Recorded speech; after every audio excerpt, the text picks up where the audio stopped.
শুধু হত্যা আর হুমকি।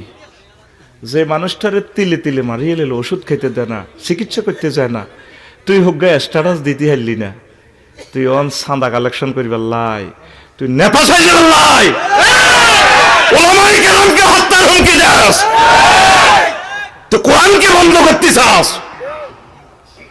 রব্বুল আলামিন সব গুনে গুনে রাখতেছেন।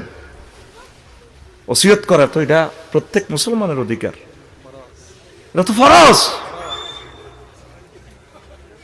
আমার ছেলেরে বলে দিছি, যদি খানায় কাবার ইমাম হও, কোন বিশাল নেতা হও, মিটিং করবা, সব করবা, আব্বু যদি কোথাও অসুস্থ থাকি, আইসিইউতে থাকি, আগে আব্বুর সাথে দেখা করে যাইবা।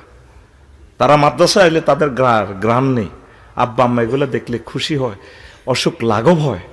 ডাক্তারের শেষ অবস্থা কয় উনি আর সারবে না, ওনার মনে যা চায় তাস্তাহি আনফুসুকুম, মনে যা চায় তা খাক, ওনারা আর বাধা দিয়েন না, শেষ এইটা, তার খুশি থাকুক। আল্লাহু আকবার। আমি কি করেছি? আমার 60 লক্ষ টাকার গাড়ি আমার মিডিয়ার কেন ভাঙলা তোমরা? এটা শিখেছি তোমাদেরকে। অনেক শিক্ষক অনেক রকমের শিখায়, কারেকশনটা দিবে কি? আর কি কোনো নবী রাসূল আসবে? না, আসবে দুনিয়াতে। এত সুন্দর স্ট্যাটাস, এর আগে আমি স্ট্যাটাস দিয়েছি।